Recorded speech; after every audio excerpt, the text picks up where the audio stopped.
and I got a feeling this is going to be a short vlog this week.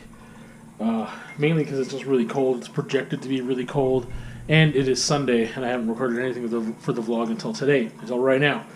Yeah, it's freezing. It's like minus 21 with the real feel of minus 28, and it feels colder than that to me anyway. My car, my heater sucks. Out of everything that sucks from my car, my heater is probably the worst thing. It takes forever to warm up, and the part that goes on the feet, like there's no vents down there, it feels like there's nothing, and my feet get cold more than anything. So yeah, that's cool. Yeah, it is. Yeah, it's just really cold, and my heater is still doing really well in that room. So I think it was like the fifth one we tried was the right one. Good call. I am just filling up my water bottle here, like my spray bottle. But also, I'm gonna warm up. I'm gonna warm up with some hot chocolate, and maybe throw a little bit of the old Blarneys in there. I'm gonna fill up this kettle too. But man, I just can't get over how cold it is. It sucks. This is one of my favorite pieces I made in the past couple of years. Also, one of the ones I thought would be in that more unsellable category, just because the style of it, I guess. Like, I don't know, the certain aesthetic that's really grungy and aggressive. I don't know what else to call it right now, because I mean it is still on the darker side of things, color palette and theme somewhat. Yeah, I don't know, the aggressive style too. I just really didn't think that it would be something that would sell, especially because of its size. Again, it's got to be priced a little higher.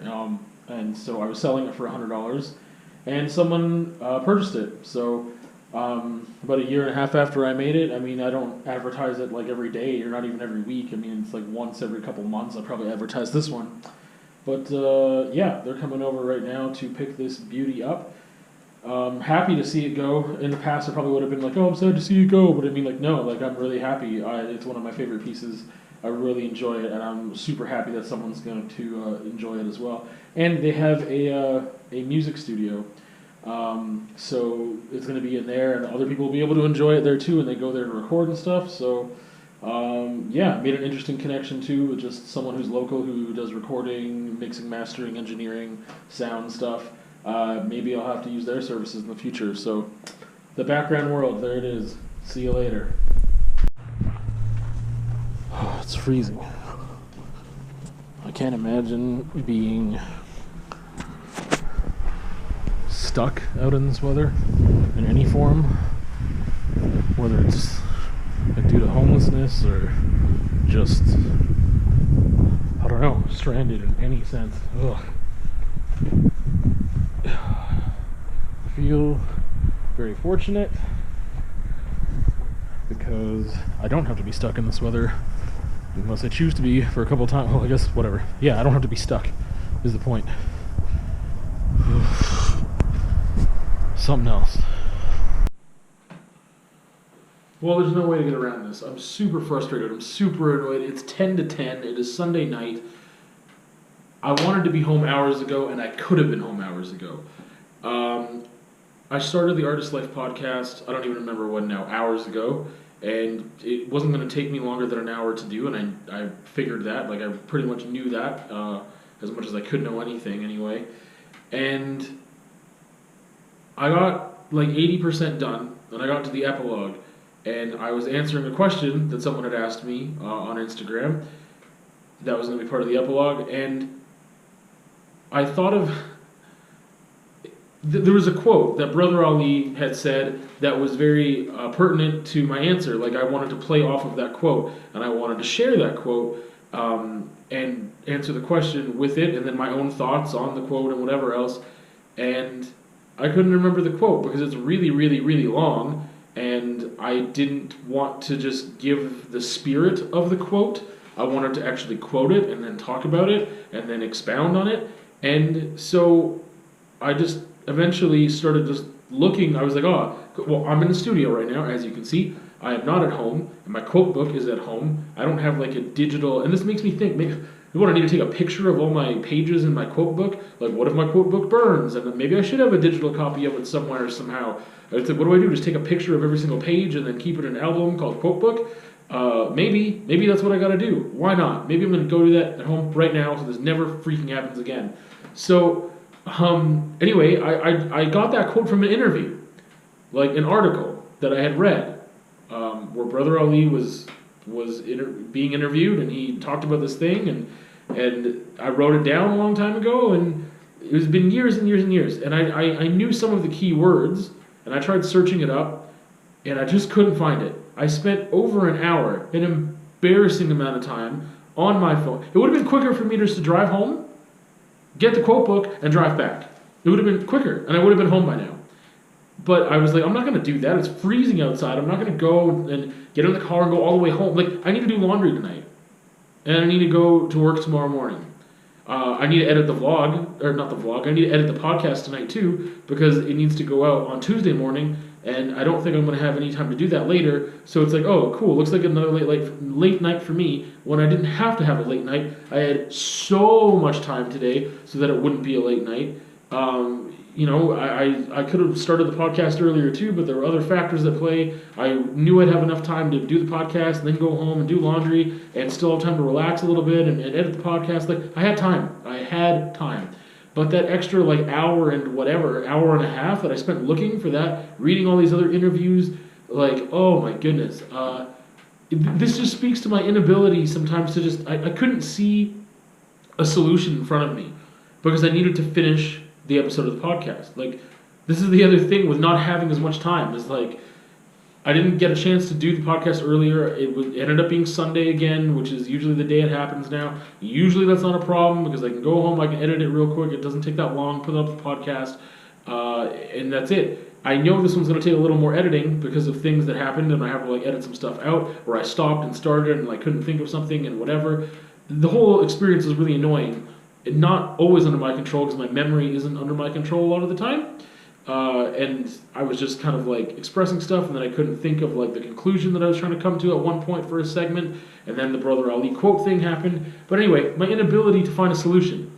My solution was to find the quote. I couldn't see that there was another solution to this, and that was that I could just use a different question. I had a couple different questions I could have used in the epilogue. I chose that one.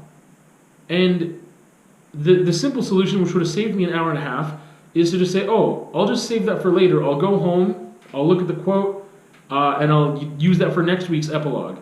And let me answer another one right now. It took me an hour and a half to figure that out. All I did was I just kept hyper-focusing on trying to find this one quote as the only possible solution to wrap up this episode of the podcast that I just recorded. And I just couldn't see anything else. And it's part of this thing when I talk about having an OCD tendency.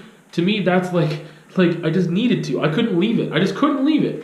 I couldn't find a solution immediately. And I was like, well, I just need the quote. That's what I need. I don't want to do it without the quote. Because that's another solution. I could have just done it without the quote. I could have expressed my ideas without that quote. I didn't really need it, but I was so stuck on it mentally, I couldn't get past it. And then I needed to look for it, and I couldn't find it, And how long would I have spent? I didn't spend 5 hours on it. I spent an hour and a half. To me, that's ridiculous. I shouldn't have spent more than 15 minutes on it. I need to learn when to quit. And that's the thing. It's so situational with me. It's why I call it an OCD tendency, because it's, in certain areas here, in certain areas it's not. And it's one of those things it's not like I forgot to eat and I stayed up for 3 days trying to do this thing. And then, I spent an hour and a half, but it was an hour and 15 minutes too much, in my opinion. And I just couldn't drop it until I found a suitable solution, which was wait, I quit. That's the thing. I quit, and then I was just and then I started again. Because I quit, and I was just how do I finish this then?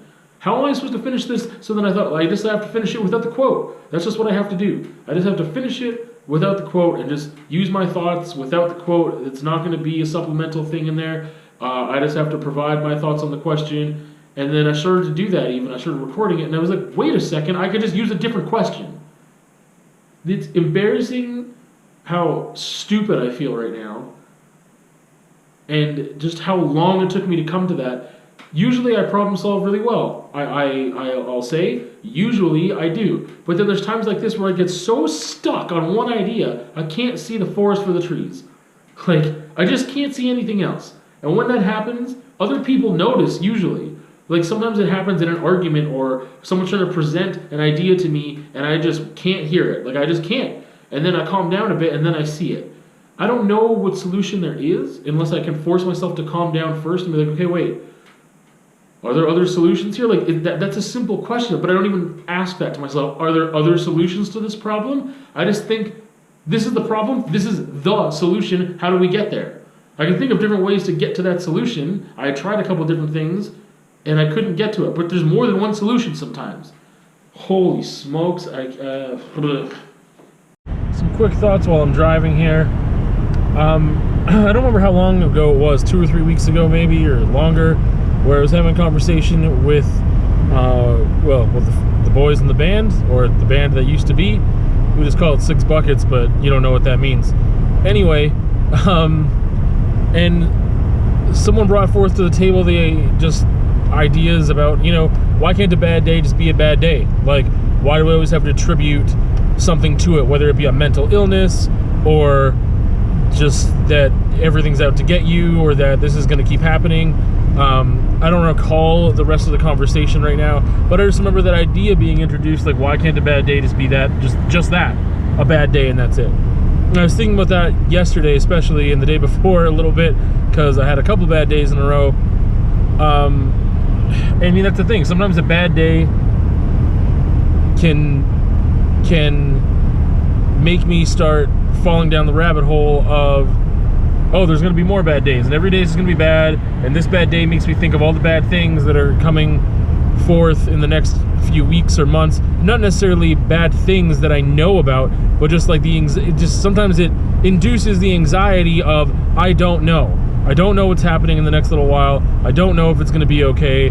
Like, this bad day just reminded me of all these things, and like, or just sometimes, like, it's really difficult for me on having a really bad day when I know the next day is also going to be like, so for me as a sub, like, a lot of the times the next day is uncertain. Like, maybe now it's like 50-50 whether, 50-50 whether or not I know I'm going to have a job the next day or not, like on a weekday. So it's like, well, if I have a really bad day today and tomorrow, let's just say I know I'm going to be working somewhere, well, then it depends on if I'm working somewhere where I know it's going to be a little hit and miss, or it might be a gamble, where I don't know if the kids are going to be great or the situation is going to be great. I don't know what I'm going to be doing. There's some teachers now I can predict. I've been there for them enough times I can predict it's going to be freaking awesome. And other ones where I'm like, this is going to be a gamble. I really don't know how this is going to play out. On top of that, what if I have a really bad day one day? And the bad day in itself could be so many different things. Could just be like getting a horrible headache all day. Could be, a bad day at work. Could be really stressful and too much going on and anxiety and I don't know what to do, or I know exactly what to do but there's so many things to do, I don't have enough time to do them, blah, blah, blah, blah, blah. Just, constantly on the grind, like from the moment you wake up until the moment you sleep sometimes without much respite. Yeah, all those things would be a bad day, but I mean, like, that's the thing. I have one of those, and if like the next day was going to be a chill day and I know it's going to be a chill day, then that helps. If I don't know with any certainty what the next day is going to be like, that one bad day just leads to a domino effect in my mind. But that's the thing, it's all in my mind as to like, well, tomorrow could be crap. But the conclusion I came to is that I should have, like, again, how am I reaching conclusions like this at 33 years old? Like, and by reaching a conclusion, I mean, like, I feel like it's finally cemented, like, firmly, that it's not something that, like, yeah, I know that, but. No, it's like, no, I know that, period, and I just need to apply that to my life consistently, and that's that every day is so freaking variable that I can't just project I'm gonna have a bad day or a good day. So, like, I'm always on the side of being like, yeah, anything could happen to make it worse or to make it not good. But I mean, the opposite's true too, obviously. And that, like, let's say I know I'm gonna have a challenging day at work the next day because of the place I'm going to. Well, or that I'll be really busy or whatever, but things can change. I might get sent to different classrooms, I might just have a better day at work than I thought. Even if the day at work sucks, everything else in the day, even though it might not be the bulk of my day, could make up for it, and it could overall be a good day rather than a bad day. Anyway, I was just thinking about that. Just like a bad day can just be a bad day. It doesn't necessarily have to domino and just tumble into a whole bunch of other stuff. And it also doesn't have to be like an indicator. I gotta answer this phone call. It also doesn't have to be like an indicator of like, man, my mental health is spiraling out of control. Like I had a really bad day and now it's gonna continue and whatever else. Anyway, good day. So, lucky for me, my roommate was home when this package got dropped off. I'm very excited. It's nothing like super magical, it's just paint. And I know what it is and there's not really gonna be any surprises. I didn't like opening it, I just like cut it open. I always just, I don't know, I order paint very few and far between. Like, I just can't really afford it and I'm not making enough art that I need it so often and whatever else. Like, if I had my way, I would just have like a paint rack. Like I would have a legit like store rack and just paint. Hundreds of different cans, all different shades and lines and stuff. But anyway, that's just not where I'm at in life. So, and this is a really small shipment. I think it's only like 9 cans. But I ordered it on a Boxing Day special and I finally got it. So I'm going to open it right now, show you some of the cool colors I got. Because one of them is a brand new color to me that I've never had before. And yeah, I just really enjoy Montana paint. So if you are like me and you are in a small city, well actually this is more than just that, but anyway, if you are in a small city that does not have a store that carries Montana paint, then I go through Graffiti Boulevard. You can check them out. They have hardcores and 94s. Those are the main lines that I really like. I mean, I find that most places that order Montana paint for you to buy at their location, like independent art stores, buy Montana Gold. So I don't want to go into all the details of like, this is the German stuff, this is the Spanish stuff. I like all of it. I like both different Montana companies, Montana Colors and Montana Cans. I enjoy both a lot. But I really, because I couldn't get, like, in person, I couldn't ever buy hardcore. That's what I lean to a lot now, and you can get that at Graffiti Boulevard. Yeah, it's just difficult to get Montana cans in Canada sometimes, like, without breaking an arm and a leg, without spending an arm and a leg. Yeah, so I mean, this, yeah, I think it's like $5.50 a can normally, and you pay in shipping, right? It still ends up being cheaper, and this is why I usually get a bigger order at once. But it's just like, you pay like $20 in shipping possibly, but I mean, depending on where you're at and what province you're in. But the thing is, at $5.50 a can, like, anytime I go to like an independent art store that sells Montana cans, it's like, I don't think I've ever seen it less than $12 a can.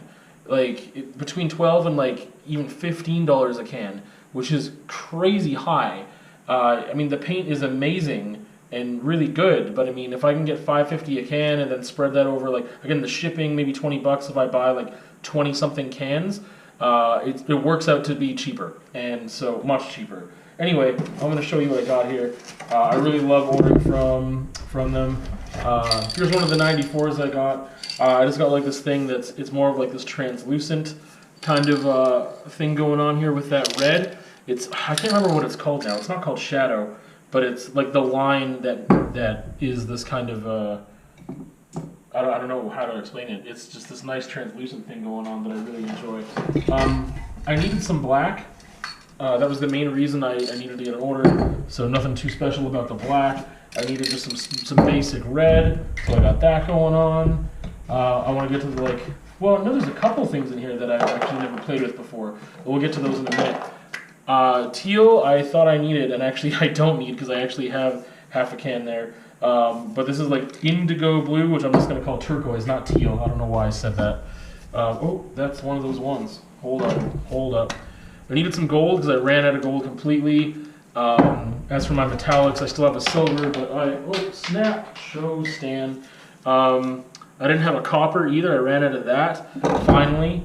And these other 3 I've never had before. One of them, or 2 of them, actually, they all kind of look really nice together because, well, whatever. All Montana's cans look nice together. But we'll go with the one I'm least excited about, but still wanted. This Druid Brown. I don't work with browns or tans and stuff that much, but it's just going to expand my color palette to have it. And this Mojito Green, I've never tried that one before. That looks pretty tight. But this, Buddha red. This looks kind of like coral to me. And that's the thing, when you look at the color chart and then you get them in person, it's a little different. I find that, you know, the color is really true to like the can itself or the outside of it, but it's still going to be a little different when you spray it, but really not much. I mean, it might not be different at all than this, but the color chart online, it's like, well, it's just different surfaces and colors and stuff, and you're seeing it digitally. And then I got some extra caps here, so that's handy. And they always include a couple extra things. I mean, depends on who's packing the order and stuff. Got a little hardcore sticker there. I don't know where I'll put that one right now, but yeah. And then of course you got the whole oh, I got another sticker down there, like a holographic sticker. So yeah, color chart, order form type deal. Here's my invoice. Nothing too creative today with that. Oh, sick. Yeah, there's another one there. Anyway, I really enjoy Montana products a lot, and boom, there it is. Teacher hours, or sub thoughts, or teacher thoughts.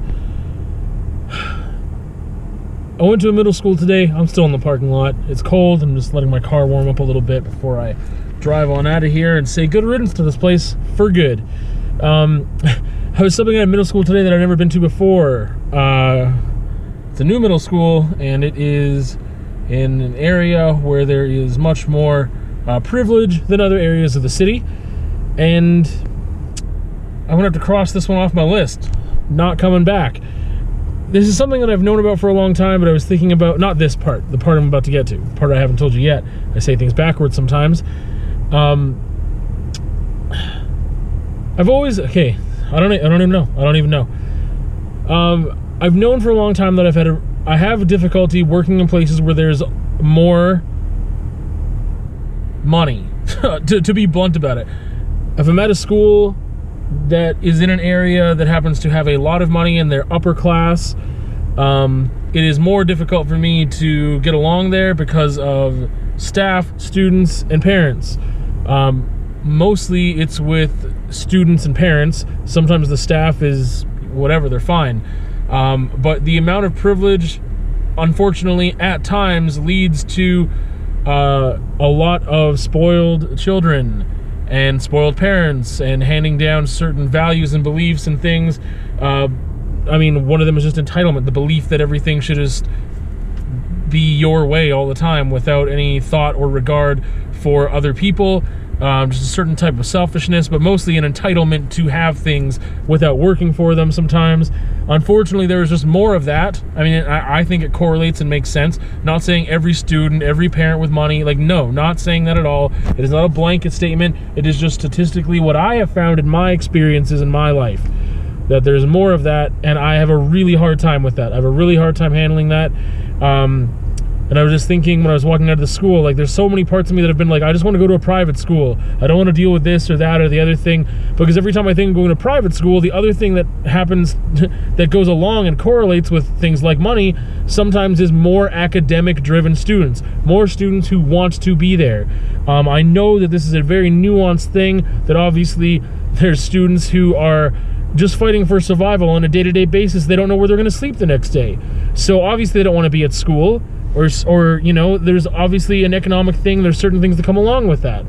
But my dream is to work with students who want to be there, which is, you know, a university setting, ideally, because I have a lot of trouble with students in classes who don't want to actually be there, and they feel they're being forced to be there, and then all types of behavioral problems ensue. However, though we've got students here, they don't want to be here either, you know, but usually, at least in the high school level, again, this is a middle school, I already have problems with middle school, like, on my end, that have nothing to do with anyone specific, or it's just the behavior of children, period, just children. To me, teens are a different type of children or whatever, but I can just cope with that and manage that much better. Anyway, I was thinking, like, man, no, I've solidified the fact, because I was thinking about the different extremes. Would I rather work in, like, a very, very, very, challenging neighborhood with a bunch of other challenging students and behavioral issues that are very different from this?